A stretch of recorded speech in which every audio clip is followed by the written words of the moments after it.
Hello, today is Sunday, May 3rd, 2015, and I am your host, Sue Brown, and welcome to info2rail, your freight train to modern media. How y'all doing today? I have to tell you, it is another beautiful day in downtown Canandaigua, New York. It's over 70 degrees, sunny outside, and absolutely gorgeous. What a good day to have a great interview.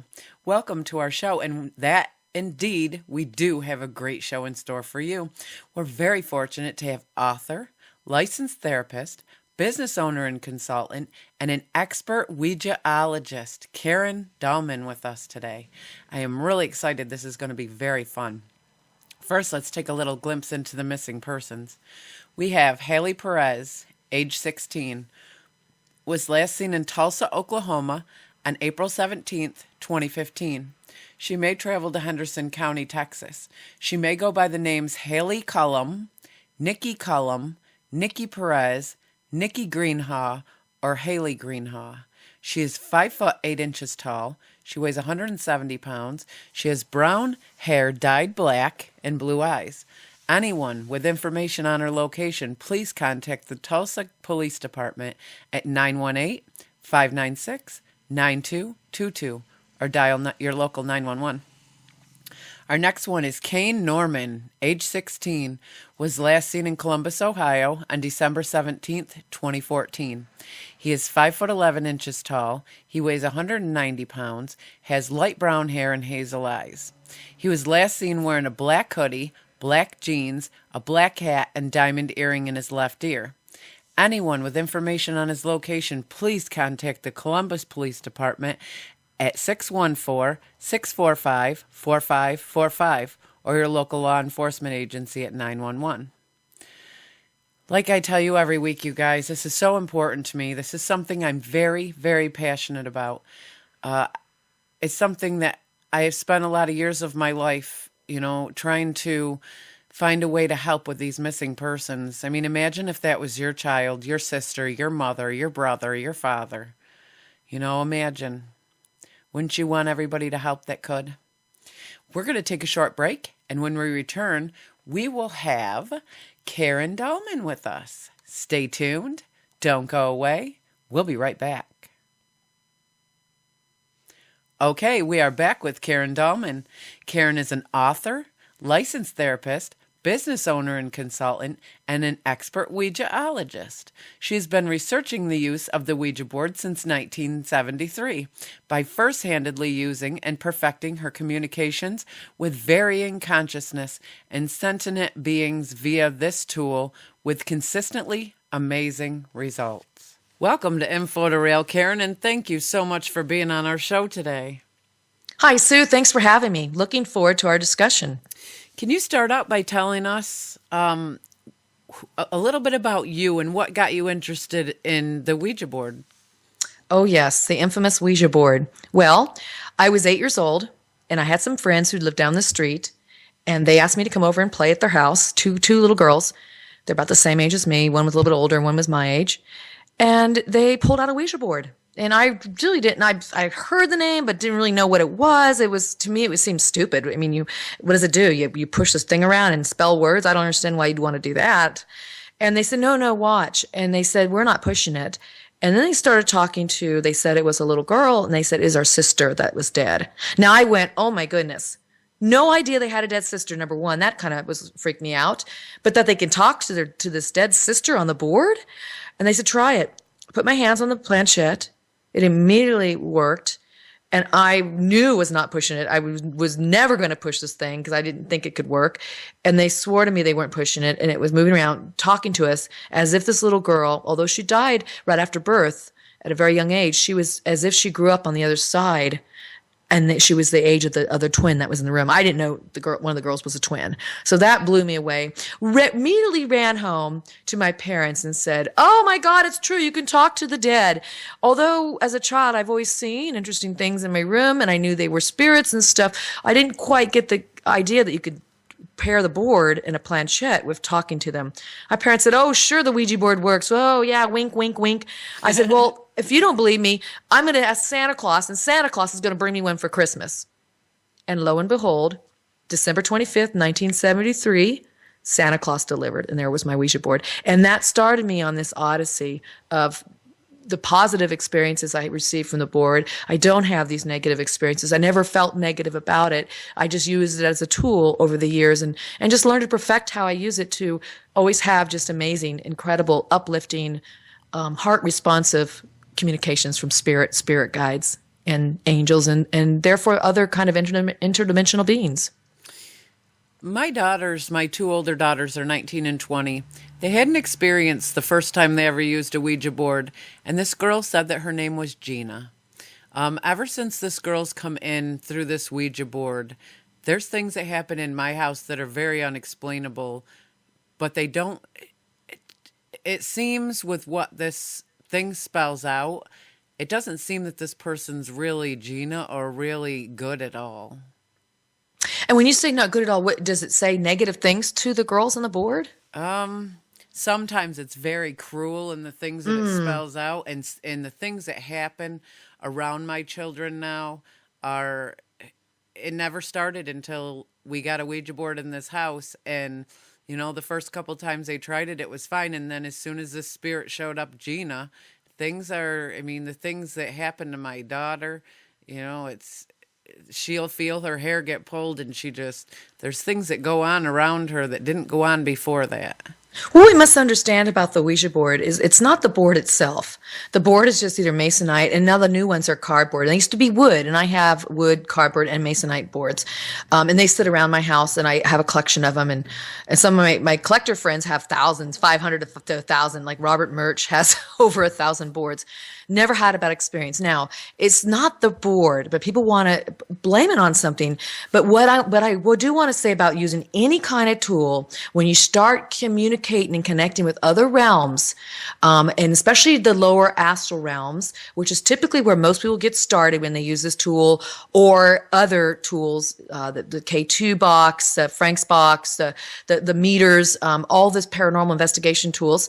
What they do is we tend to go into the easier realms to reach, which are the lower astral realms. And these are the realms where people die and they don't necessarily always move on into the light. Number one, they could be attached to their old personality. They could be attached to the home. They could be attached to a feeling. They didn't want to die. They could be angry. So when somebody dies, they're not necessarily all seen and all perfect and all beautiful and glowing.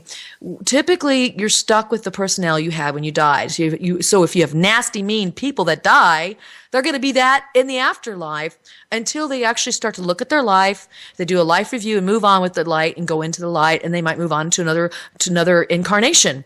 So when you mess with this, any kind of, I'm not even going to say Ouija board, but any kind of just lighting a candle and calling in the spirits, that can cause havoc too. Because there are such things as these lower bound astral spirits I call that exist in the dead zone, I call it, that don't move on, and you're pulling that into your awareness and you're pulling it into your environment. And they are tricksters. They can be.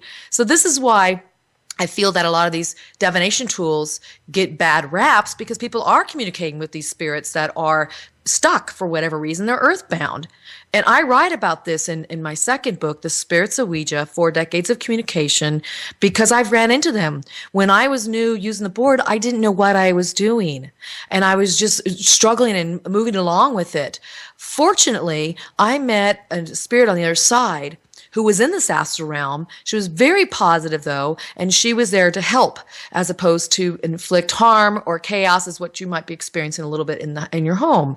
So she was a protection, a guiding factor, and she would be on the other side, if you will, I use that term, when I brought in new spirits to communicate with, especially if they were dead people, deceased, and she would help moderate and make sure that the energies that were not so positive didn't come through. So I was fortunate. A lot of people aren't that fortunate when they work in this realm. So it's not that I'm saying don't do it, but I'm saying if you definitely are getting experiences that feel negative, that are anything that is not uplifting, anything that puts you down, that's cruel, pulls your hair, stop. Clear the house. And what I mean by that is you might want to sage your incense, state some prayers, take your power back. It's not the board. Take it back and say, no more. May you interfere with me in my home. This is a house and a home of love. Okay. And I release you. Thank you. And you say it like that. You say it directly, but you also say it very calmly and within your center.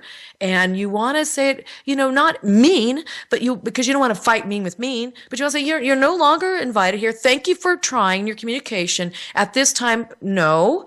And we only have love in this house. If you have something love to say, then may it be. But we ask that you are not present with us at this time. You state it and take your power back. Can you tell us exactly how the Ouija board works? Okay, well, this is what I've learned over the years, and my understanding of it shifts as I learn more and more. But at this point, what my spirit guides tell me, and I speak to all kinds of ethereal beings, and these are beings such as angels and guides, and these have never been in a human form. So what they say is, we humans are in a physical manifestation that's a more dense energy. And so we must raise our vibration, and the rate of our vibration becomes a frequency to raise it up to reach them, where they can lower theirs somewhat. And this is not saying one's better or worse or better than the other. I'm just saying as a comparison, their energy level is so much of a faster vibration than ours. They have to kind of slow it down, and they match ours, and then we can communicate. So your hands are on the planchette, your fingertips. And a lot of times I have just one little finger on there because I write with my right hand. My partner usually has 2 or 3 fingers of each hand on the board. I always do it with a partner. And then when we ask, I always say a prayer. I always work with energy and light. I always make sure it's always of the highest good, white light. That's the only way I work with this tool. And then I work with my energy to raise it. Through breathing. I have a breathing technique that's in my book that shares exactly what I do. I have a little prayer I say, and then I hold hands and I say my prayer with my partner, and then that allows our energy to raise up. We put away the chaos of the day. We checked our troubles and burdens at the door, and we're sitting in a space that we typically sit at. So we start creating almost like a ritual around it, if you will. Consistency is what I'm trying to say. You want to be consistent with the board, and that helps the energy as well. And we always sit in the same spot. We say the same kind of prayer, and we do the same kind of breathing exercise, and then we allow our energy to raise. There's meet us, and it's such a quick connection. Sometimes I can feel their energy around me. I could feel it. I could feel it definitely when it's on the planchette, the way it moves. I call the different way they move it their own frequency or their own signature, because they each have a different way of moving the planchette. But they tell me who they are, and I know who they are. But we're in a habit of them always just announcing when they come on the board, and I can tell, I can feel them. And then we go for messages and what they want to say. But years ago, I did have some beings come through and cuss at me. And I had a being actually manifest, like you talked about your daughter that tapped my shoulder. Nothing mean, but it was not what I wanted. And I had to tell those spirits I will no longer work with them. This is why I've had experience with all of this. And I say, never, never, never. If something's cussing at you, even in life with people that may be around us, we don't deserve that behavior, that treatment, or to be put down by anybody, whether it's the board, spirits, or people in our life. So you've got to just stop using the board. Put it away. That's what I did back then. I don't have that issue anymore. My boards sit around. They're really neutral. They have no sense of energy other than I like to use them. And then that's when the energy comes. Is there anything we should know about the Ouija board before we use it? There's a lot of things. Absolutely, yes. And I say that because I stumbled into these. And I was very, very lucky that I had no negativity about it, because it's about your intent. It's about our energy inside that we harbor. And so as a kid, I had no fears about it.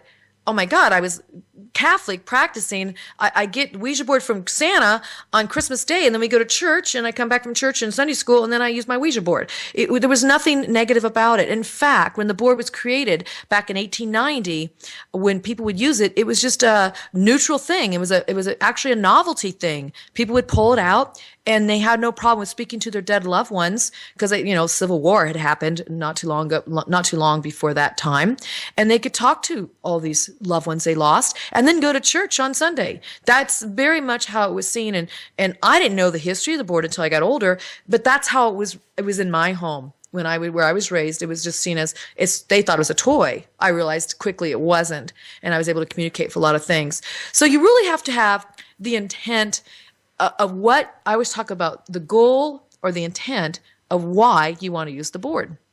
And so I ask people, why would you want to use this board? So if I asked you, Sue, and I said to you, why would you want to use a Ouija board? What would your answer be? I guess I would just like to see who's out there and if they had something to say or what they had to say. So I would help you formulate that. Even laser focus that in. I'll tell you why. You don't want just anything to come through. So I'd say, okay, so you're looking for maybe some messages, maybe specific to your life, or if there's a message maybe to pass on to somebody else. Okay, so messages. And now then from that point, you also have to look at, you're going to want a positive experience, I'm going to assume, because most people don't want any havoc because our lives are hard enough as they are. And so I would say you want to write that down. I actually write these electronic pages down of what my focus is. I have a mission statement to my sessions, and then I have the questions I have. And so I keep it where it's always about, so let me use your example. I'm open to receiving messages that are of and for my highest good. I want to receive those from those who have my highest good at heart, meaning guides, loved ones, angels, guardians, protective beings, and that is it. I ask to speak to that which only comes from within the white light, that exists within the white light, because that is all I will welcome into this space. And so with that, I say thank you in advance for trying to communicate with me, and may we start our session. That is how I always stayed. Those are my intents, and I'll add a little bit more to that too. But that was the gist of it, to take your goal of receiving messages and making sure you're asking for the messages from the right beings. I think the number one mistake people make is get on there with no intention other than, let's just see what's going to happen. And you just open up, I'm not going to say a portal because I don't believe that. It's like you just open yourself up. It's like opening your front door and telling everybody down the street, hey, come on in, make yourself at home. I don't care if you turn over my furniture, eat all my food, or break out my windows, but come on in. That's kind of what you're doing. And so there has to be a focus with it. And there really needs to be a goal. And then with using the positive statements, you're setting the stage mentally, emotionally, spiritually, physically. And that's the energy that you will attract, because that's the vibration you're raising to, and that's the vibration you'll bring in. If we sit there willy-nilly and go, hey, who's on the board? We get all kinds of crap. Because anything on the other side, any sentient being can come through.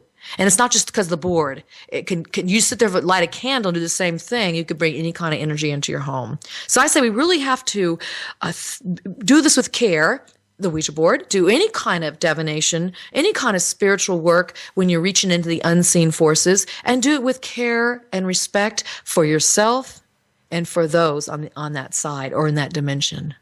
And that's really how it can start and use the board in a wise manner that can really be insightful and profound.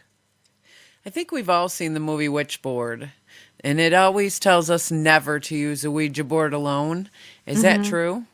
Well, I say, and to answer that, and I know the movies, I say yes, especially in the beginning. And I say yes for many years. And the reason why, for me, is because, number one, the energy that you feel through the board as it moves, it's a very subtle energy. And to learn to do that on your own, you're going to really be questioning if you're pushing it or not. Doing it with somebody else, you have another person there with you who can be subjective to the messages. No, that doesn't make sense. That's silly. So you can have somebody to talk to about your experiences with, and you're sharing it not by yourself. Now, on the flip side, I do know people who use it on their own. But I will say this, they are very devout in their own spiritual practice outside of the board use, meaning they either meditate or they do light work, or they're light workers. And not to say that's better, it's just the fact that they are aware of their own core and their center, who they are within. And that really matters, because when you get messages, you can't just trust them and say, oh, this is right. That you don't know really anybody in your life until you spend time with that person, right? You kind of have to learn to get to know somebody if you can trust them. Yeah. So the same with the spirit realm, because you don't know if you're getting one of those tricksters we talked about at the beginning of the show, or you're actually moving into some of the levels and layers of the interdimensional beings who are light beings. You don't know at first. So, that's why I recommend, again, 2 people. Now, after having said that as well, again, I'm in my 42nd year of using the board. My 39th year of using the board is when I started trying it by myself, and I can do it by myself. And I do sometimes. I prefer with a partner, again, because we have such great dialogue that ensues while we're doing the work and afterwards. And the conversations is really from the board work that takes us into greater depths and levels of our being and help us grow spiritually, empathically, intuitively. And so I really see this more as a group effort, and that when you have another person to share this with, you're not so alone with this. And being alone with it's not bad. It's just being alone and not have somebody to, partner and talk about it and discuss it. So yeah, I recommend really having a partner when you do this work. Can anybody use a Ouija board and have it effectively work? I have people write to me. It's a great question, Sue, because people write to me and say, I've been trying this forever and I can't get it to work. Well, I would say yes and no. And I'm going to say no because if you don't have a belief that it can work or you don't have the intent, it never will work. That's the no part.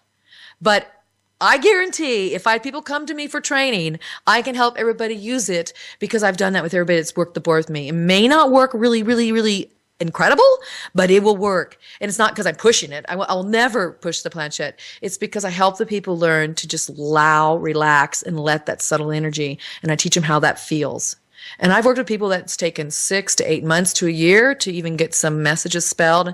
It requires so much patience on everybody's behalf, and even on their behalf on the other side, the other dimension, because it's hard for them to actually spell. They'd rather give you blocks and downloads of information in sentences and words or smells or sights or sounds, as opposed to A, B, D, P. I mean, it's kind of hard, and they miss words sometimes because of that reason. So the board really can be an incredible tool when we use it right. And so I'm so glad that you're asking these questions and we're talking about this, because I've learned over the years there are good ways to use it and there are also poor ways to use it. I choose not to say bad because I think it's just poor decisions, and then all kinds of stuff starts happening, not because of the board, but because of people's intentions and what they want or don't want. So people that really want to use the board or feel calling to it, they will have good results and will get the board to work for them. So basically what you're saying is the board can be used for someone's evil intentions. Oh, sure. If you want to put that out there, you hear all kinds of things on the internet. The Zozo phenomenon is an example. And then people want to blame the board for that. And I differ in that opinion. I believe that there is really evils within us, and we need to look at our own ugly stuff that we don't want to look at. And not that that's necessarily evil, but it can turn into evil when we start doing bad things because we're not looking at our ugly stuff within. So there is an energy, I would call it a collective archetype. Carl Jung, the late psychiatrist Carl Jung, talks about this, and it's called archetypes. And these are certain energies, patterns that flow through our consciousness, our psyche of all human, and we can constellate those within our life. Meaning, for example, you've heard of the man who never grows up. They call him the Peter Pan syndrome, or he's the eternal boy. It's actually called puer eternal, the eternal boy. And so that's an archetype. He's constellating that within his life because that's the patterns he's putting out. So that energy force starts kind of residing within him. He attracts that to him. So there's energy of negativity we can attract to us. I was talking earlier about the spirits who die, who are mean and ugly and were killers, and they die. They're no better when they die, after they died, if they don't go into the light or even look at themselves. So they're running around causing havoc on the other side, poltergeists and all kinds of things. And not all poltergeist activity means they were negative in life. I'm just giving you an extreme example. So something like that, is going to continue to come through and communicate and cause havoc because that's the space they're in. And so that's evil in a sense. We want to call it that. It's negative behavior that breeds an energy. And when you have that energy within yourself, or you're opening up to any kind of energy, you will most likely get that energy because that's easier energy to draw to us than those of higher vibration. So little harder. And so that's why you can get negative stuff from the board because it's the stuff we project onto it. It's the stuff that comes out of us.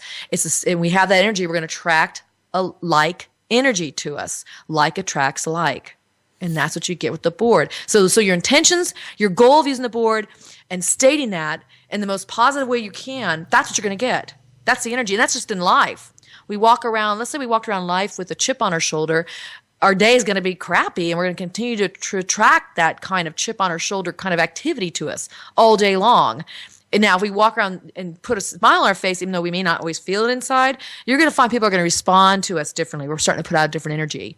So this is how the board works. It's energy. This is how all energy works. It goes where it's easiest to move to, and it also goes to where like energy will draw it to it. So you're going to get what you expect to get out of the board.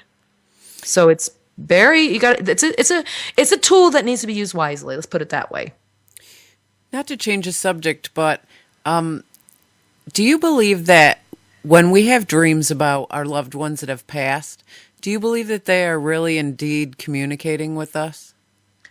That's another great question, Sue, because I do believe they can. And I have had these kind of dreams myself. In fact, my third book, I write about some of these dreams and mystical visitations because when we're in a dream realm, we are actually probably more close to, involved with, aware of our soul.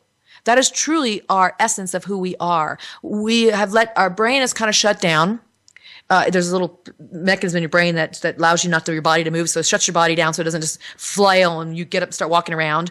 And so it allows you to have these images and these visitations, and it's just you're more open, you're uninhibited, you're not judging, because in dreams you can go and be and do anything. And so these spirits, your loved ones, have a better opportunity to meet you because you're more open to it.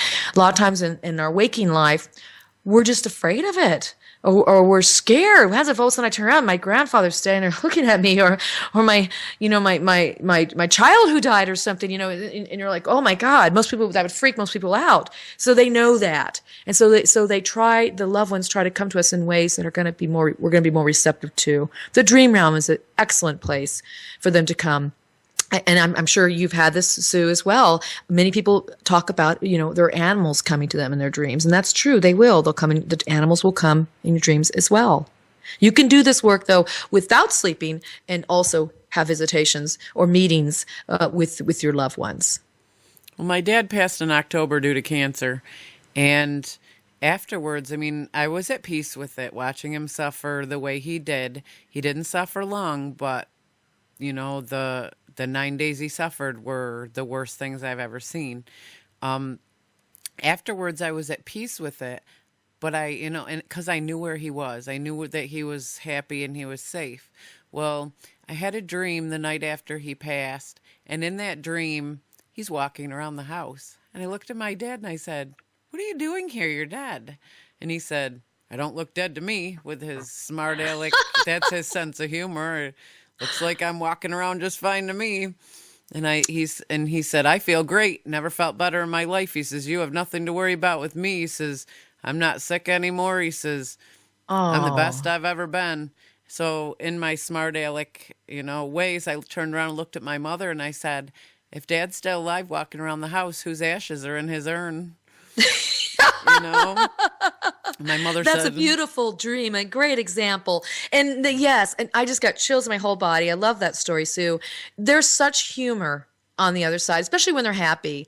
And you're right. What I've learned, what they tell me when they die, and I talk to a lot of deceased people because loved ones, people come to my open message circles because they want to be in touch with their loved ones, and we'll do that if they're able to come through. Not all of them can, but some of them do, and usually some relative can come through if the person who died can't come through right away, because there's usually a period of the recovering. But it sounds like your father, he suffered enough, got the other side, and probably just, it's basically, they tell me it's a rebirth. They don't even call it death. That's not even a word my spirit guides use. They go, what you guys call death, we call that life. We have life and rebirth, but you guys call that death. So they don't quite get it. But us as humans, when we die, we get it. So your father's, he's got a sense of humor. He's feeling great, probably looked good. I'm going to assume in the dream, he probably looked even younger. Oh, yeah. Yeah, that's what they do. They pick the years that they felt the best, and that's how they exist. They just shed that clothing, if you will, your old body, your old suit, that worn out suit that you're wearing that's sick and not doesn't make you feel good, and all of a sudden, there's your father with this great humor, and your great humor come back to him. That's beautiful, because that is what they do. They are happy, and they love where they're at. And what my spirit guides tell me, they said, you have no idea. This is just really an incredible place. Your human existence is so important, so you can begin to understand these concepts while you're there, and know that you really are this divine being in human form. And then when it's time for you to cross over, it'll be a simple, easy existence, a way to move over to the next. It's just a beautiful, beautiful example, what you just shared. My dad's always had the sense of humor. My dad was the funniest man. His name was Charlie Brown, and he actually lived up to his name. There was nobody who didn't love my dad. He made everything, it was, everything heavy was always light. He made everybody laugh. His favorite thing was, don't sweat the small stuff. Very nice. And another one is, I'll sleep plenty when I'm dead. So he always had that sense of humor. And that was so my dad in my dream. And he just looked at me and said, don't look dead to me. Look fine. He says, I feel better than I ever have, What age did he appear to look, would you guess? I'd say maybe 50, if, right okay. around there. He was 70 when he passed. And Okay. he looked like he was about, 100 years old. He had aged. I think he got diagnosed and passed in 8 months. Oh, yeah, that really takes a toll on the body. You age quickly, sure. Oh, So yeah. he came back looking how he probably felt the best, vibrant at 50. Oh, he Good was for him. bouncing around the house. I'm like, what the heck are you doing here? But after that dream, wouldn't you say you had such a sense of peace about him? I did anyway, but I wondered if that dream, could that possibly be his way of coming to me and saying, don't worry about me, because I'm perfectly fine here. Well, I'm going to have you answer that. What do you think? What do you feel in your heart? Touch your heart, put your hand on your heart, and answer that question from your heart. I feel like he had to say that so that nobody worried about him anymore. Absolutely. And I go with that too. And I'm feeling that as well. I'm feeling that from your story. I think sometimes we want to say, can I prove that? Did I make that up in my subconscious? I think the answer is it uplifting? Is it helping you? And whether that came out of your subconscious mind or a connection to your father or your father's spirit came through the house, the answer is what you felt within. The answer is it doesn't have to be proved by anybody or anything. It's the fact that it made you feel peace with it. Although you felt peace with him because it was painful what he went through, but the peace that you don't have to worry about him anymore. That's what matters the most. But my gut feeling and my heart feeling says, yes, that was him visiting you, because I've had such dreams with loved ones myself. I have a very strange gift with deja vu. I don't know how much you're into that stuff, but I have very much into it, and synchronicity. So I'm very much into this. Well, I have a gift, and my thing is, when deja vu happens to me, it's always to prevent something bad that's going to happen. And it's happened my whole life. I will be in a conversation or a situation, and the deja vu will kick in, but my mind quickly rushes to the absolute end of the whole deja vu moment. I see the bad outcome of it, and I have to stop it immediately. And it's like somebody's poking me inside saying, Sue, stop this situation now. Change this deja vu before it gets to the end, because it's going to be detrimental if you don't. And, I didn't realize how real it was. My daughter was going to go to her friend's house, and she asked me if she could go. And, it was horrible. I got this deja vu, and my mind rushed to the end, and there was a car accident, and her father ended up getting in a car accident. And I'm like, nope. And she said, Mom, you never tell me I can't go. And I said, this time you can't go. I said, we have to change this moment right now. Let's change this moment. We're not going to walk into the next moment the way I see it right now. We're going to go downstairs and go outside. And I had to change everything from that moment. Come to find out later that evening, her father had ended up getting in a car accident, just the way I'd seen it. But when I saw it to the end, my daughter was in that car. Yeah, that's definitely a gift, as you know it is. I've heard other mediums and psychics talk about that, how they will see it all play out, and then they just will quickly stop the situation as you did. And it truly is a gift to be able to do that, to see that, and to stop it. And you know what I liked about the story the best, Sue? What's that? It's that you explain that to your daughter. That you didn't make it sound all weird. It wasn't like, this is weird stuff that mom's doing. It was just that, you know what? I saw something and we're going to change the outcome because we're going to make it better. And then to find out what happened, and then to be able to put the one and one together. It's like, you can really trust yourself. At least you had the validation. Not that it was a good ending for her father. He's in a car wreck, but the fact that you were able to communicate about that, and you can see how it's all connected. But to tell your daughter that, I think these things are natural. We tend to put so many labels around it. For example, when something synchronistic happens, a lot of those times we call those miracles. Oh my God. I think miracles are a beautiful thing. It's nice to think about miracles. I think they happen a lot more than we know, but we don't tend to want to call them miracles. It's really synchronicity. And so things are interconnected. Things do go together. Things do, like you saw, you could see the whole line of events. That's like a very mediumistic, psychic thing to be able to do. You're able to see how it's all interconnected and related. And these things happen all the time. We just got to not wrap them and cloak them with some weird titles. And we have words, so we have to use our words. But to say, oh, that's hocus pocus, or that's voodoo, or that's scary, it's like, no, let's embrace these abilities. That right there can save people's lives. And you may have saved your daughter's life, So it's that kind of stuff that we need to just keep allowing that to happen, and being aware when it happens, talking about it, acknowledging it. That allows these moments to happen more and more within our life. My kids are used to me that way, though. I'll come out with, we can't do this right now because the outcome is bad. And they're like, oh, here we go again, Mom. And I'm But they're listening to you, are they not? Well, I don't give them a choice. At that exact moment, we are going to change the course of this event right now. And I literally get up and physically change what we would have done in that next moment, and make sure that it doesn't go that way. And it's been that way since I was a little kid. Sometimes it's a gift, but it's scary. Sure it is, because especially as a little kid. But I like the fact you trust your intuition there. That's awesome. That's how we can support ourselves to grow and develop more in our empathic and intuitive abilities. It's very natural. These things are not abnormal. It's very natural for us to be able to do these things. And the fact that you acknowledge it, trust it, talk about it, and right now share it.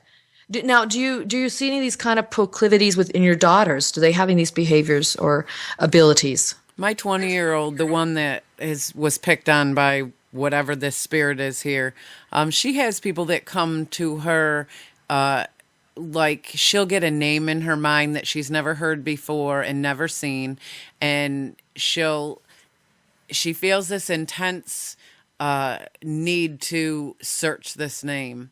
And this has happened to her for years. So she'll sit down on the computer and type it up, and lo and behold, it's somebody on the missing persons list. And it's usually a kid. Interesting. Wow. Okay. So she's following up. So you've taught them well to follow up on their hunches and their gut instincts and their intuition. These are all natural responses again. That's great to help develop that. Well, one day she was doing something, and she writes songs. She's written over 500 songs. She's an amazing songwriter. Amazing. And she had left her songs on her bed, and she went downstairs. Well, there was nobody upstairs at all. All the rest of us were outside or downstairs. Well, she went downstairs, and when she came back up, there was a name written on her paper. It was not the neatest writing, and it was not any writing that I would have ever recognized, has ever seen, but it was written on her paper, and there was a name. And she's like, Mom, were you in my room? I'm like, no, I was outside. Well, nobody was up here. So she said, I have to search this. So she sat down and typed it in. And this was a child that had been missing for years. And, she kept looking into this, and she said, how do I help this missing person? What do they want from me? And that's the thing. She knows that these people come to her because her mind's open to this. She just doesn't know how to help them. Wow. Well, I think she very well should take some classes on developing this further with somebody who does this type of work.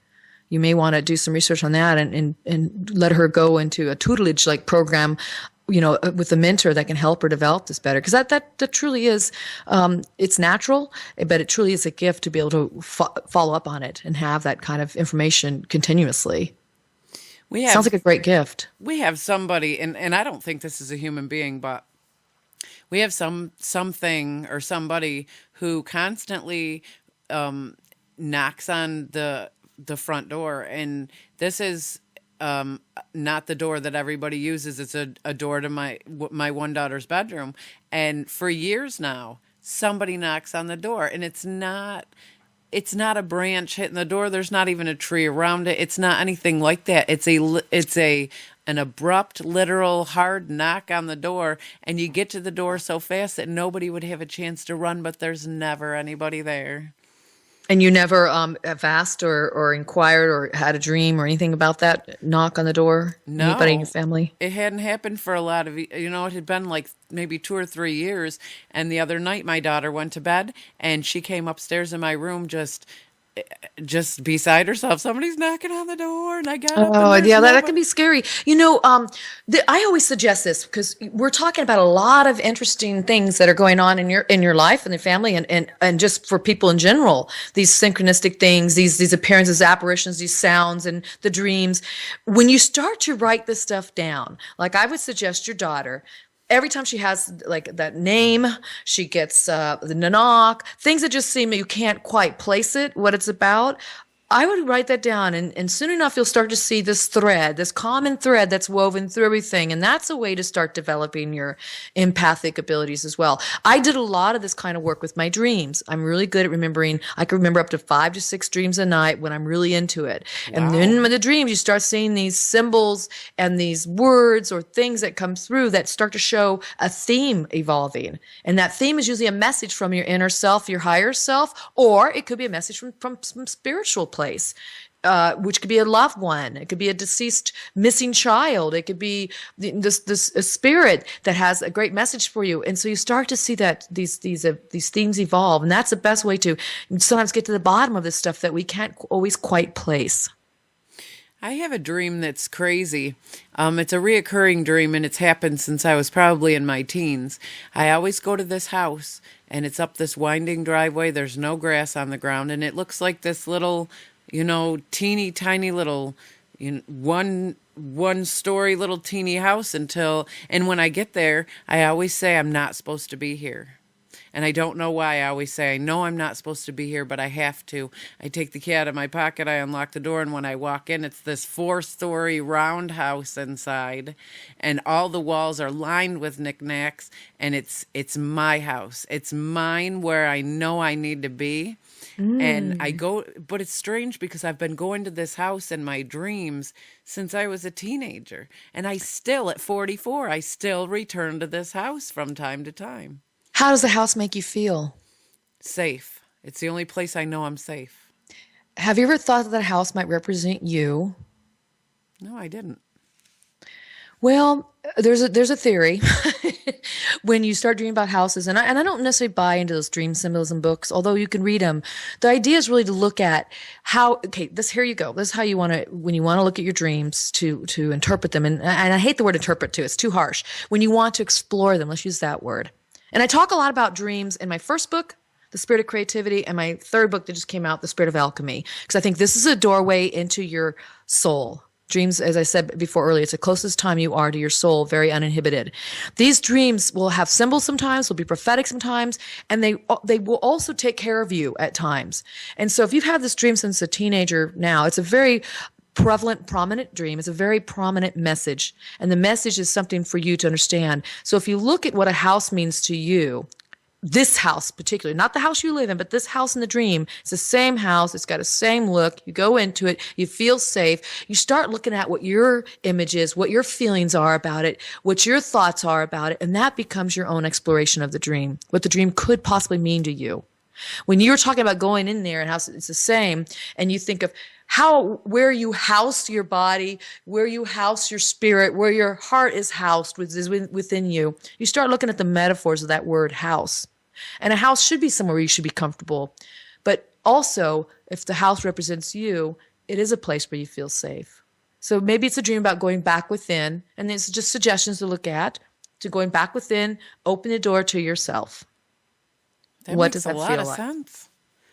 It really makes a lot of sense. Doesn't it? So you could feel that resonating, you can't you? Oh, so you yes. take that further in your mind. This is how you, by the way, I talk about how to do this, what we're doing right now in my third book, The Spirit of Alchemy, but you can take it further now in a waking dream, which is what we're doing right now. And I know as I was talking about going up to this house, open the door, you can see it again, can't you? Oh, I can see it all the time, vividly. Okay. So now you let yourself walk inside in your waking life right now. This is called a waking dream, by the way. And you can see yourself walking inside, and you explore it. And you say, what is it about this house that makes me feel safe? And then you start answering those questions, and you say, where do I find the most safety here? Because that was the word you used. I'm not making up words. That was the word you said. I feel safe in there. Oh, yeah. It's a place where I feel like I need to be. It's where I'm safe. That's what you said. I need to be. Yep. This is the place where you need to be. So spend time and go in there today. Spend time and go in there and be in that place. This is very synchronistic. Do you see what I'm talking about, Sue? Yes, I do. I know. That is amazing. Isn't that cool? Seriously, to explore these realms, the seen and the unseen, is so natural. To do it from this place of love, from heart. To do it from, I always put my hand on my heart if I feel like I need a little extra strength or a little extra knowing. Like I said, touch your heart and answer that question. That's what you do. That puts you back in your center. Here you go. This is really interesting. Science says, and there's a group called the Heart Math Institute in California, and they do these research on the heart.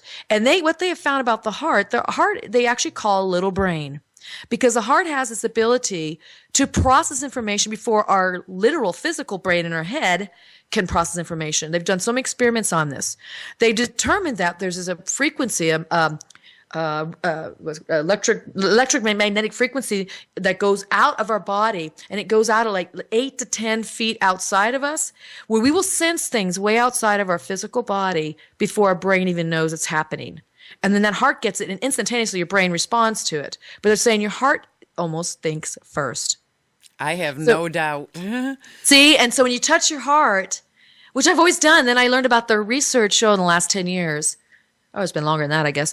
That I realized, when we do that, you automatically take your hand and put it on your heart. Oh, my dear, it's like we want to hold our heart. We want to know our heart. We want to feel our heart. And I think your heart feels first. So that's why I say go there and trust what you feel when you go into that space. I am definitely a person who, whatever is said to me goes straight to the heart before it even hits the brain. So yeah, right. We have sayings like that too. So we have to think about where those come from, and I think there's some truth to that, and they're starting to show that with science now. It's not a good thing. Sometimes I wish my brain actually said, "Okay, Sue, let's well, you've got to think put them this." together. You don't want to. You can't just go about being like this bleeding heart, right? We've heard those terms. You have to put them together. I mean, we have a physical body and a physical apparatus, and we have our brains to think, and so we got to put that together with our heart, and we got to put our mind, our soul, all that together. And so that's where you get more of a balance. And I talk about this in my third book, the balance of the above spheres, which is like the 3 chakras up above your heart and 3 chakras below. They meet in the middle, in the center at your heart. And so learning to balance both those, your mind, your head, your throat chakra, all that down, and your lower chakras up to this space is where you can really come to some great wisdom.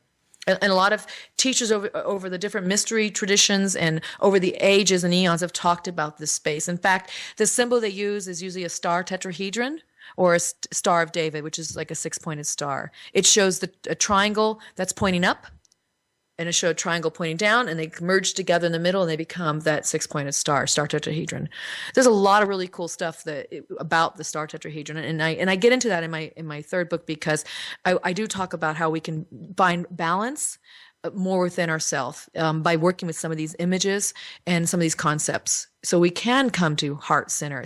I call it center. So we can come to our center and know ourselves better, to make great decisions in life, and to also navigate all these unseen forces, and to have more of an understanding of what's happening, more of an understanding of our dreams when we take it into our heart.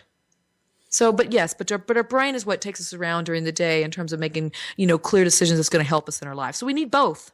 It's not one or the other. It's both put together.